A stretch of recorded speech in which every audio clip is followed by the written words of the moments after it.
Good morning, everyone. My name is Nicole. I am one of the pastors here at the Crossing Church, and this is your Monday morning devotional. We are following up this weekend's service, talking about it just from a different angle, a little bit deeper, so that we can actually learn these things, not just listen to them once and then forget, but actually have it really get buried in our hearts and in our lives. And this last weekend was our family edition of Lemons to Lemonade. We were talking to all of us, no matter what age we are. How can we make sure that no matter what life gives us, we can make something good out of it? And the verse we were talking about was from Proverbs. It's chapter 4, verse 23. And here's what it says. Above all else, guard your heart, for everything you do flows from it. And I think for me, the question from that verse is, how is your heart? How are you doing? The answer to it is pretty easy. It's not some mystical question, because in this verse it says everything flows from how your heart is. So if you are freaking out, if you've got more emotional triggers than normal, if you are angry and bitter and taking it out on people, if you're not able to function, if you don't care anymore, you can barely get out of bed, you're so exhausted and so depressed, that comes down to how our hearts are. Everything flows from our hearts. And it says to, above all else, guard your heart. And we guard things that are important to us. If we don't care about something, we leave it out on the side of the road and hope somebody else takes it. But if it's something precious to us, we guard it and we make sure that it is well cared for. If you go through and you read Proverbs 4, it actually lays out how you guard your heart in just following God's wisdom, inviting wisdom into your life. And that's what we talked about this weekend as well. Invite wisdom into your life and she will protect you. She will watch over your heart. And so how do we invite wisdom into our lives? Well, there's one verse that I love.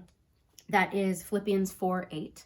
And it says this, brothers and sisters, whatever is true, whatever is noble, whatever is right, whatever is pure, whatever is lovely, whatever is admirable, if anything is excellent or praiseworthy, think about such things. We got to get ourselves off of focusing on all the hardship right now.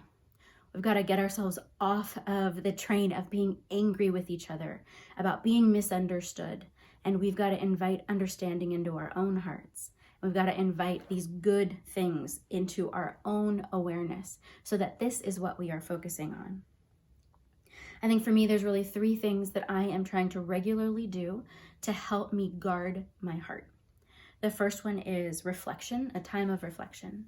So you guys know, as I've done different moments with you online, that I build in times of reflection into my life.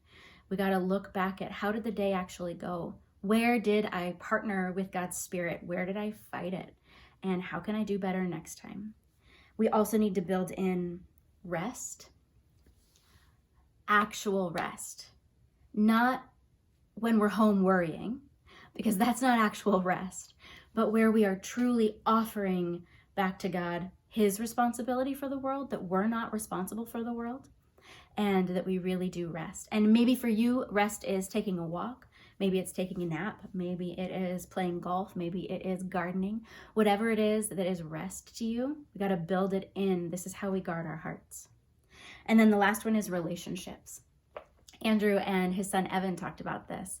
Relationships are important, not just having good relationships with wise people, but also seeking restoration, meaning forgiveness and saying we're sorry when we need to. Because that is how we have really good relationships. And all of this comes together just to remind us that our lives are precious.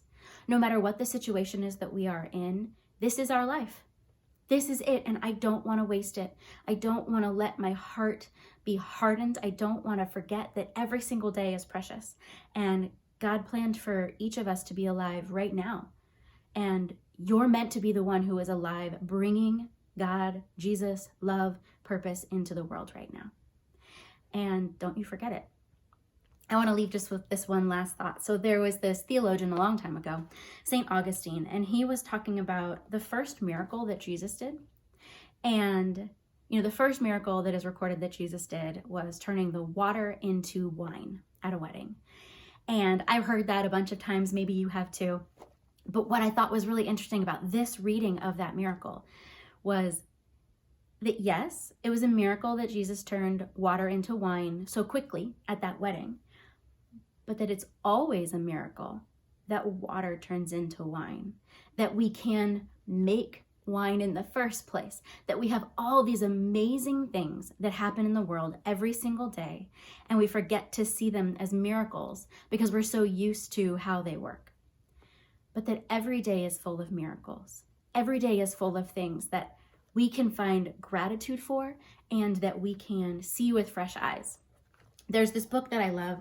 It's a guide to prayer for ministers and other servants, and it was given to me by a mentor a long time ago. And I wanted to just read to you one little section based on that idea of miracles are around us all of the time. So it says, the miracle that breaks the rules reminds us that the rules themselves are miraculous. We need to rediscover and to cherish a basic sense of wonder, of surprise, of the precariousness of actuality. Ecclesiastes, which is a book in the Old Testament, the dismal, world-weary preacher of the Old Testament, might grumble that there is nothing new under the sun in Ecclesiastes 1:9. But the New Testament answers loudly and excitedly, look, I am making all things new. Of course, all of us may sometimes get into Ecclesiastes moods, and if we do, it's okay to know that we're not disbarred from God's domain, but we should not devote our minds and imaginations to prolonging and justifying that Ecclesiastes mood. We should aim rather to have minds and imaginations able to respond joyfully to the truth that Christ is everything. Everything in Christ is given back its youth and at least something of the freshness of the very first days of creation. Find the freshness in each day. Guard your heart. Everything flows from it. God is up to something here. We are turning lemons to lemonade. And thank you guys for being with us. This is for each of us. We do not want another day to go by without us realizing that God is doing miracles all around us. Above all else, guard your heart. Everything flows from that. Thanks you guys for being with me this morning. And we've got good stuff coming up all the time, so make sure you're checking out our social media and our website. I will see you guys soon. Bye.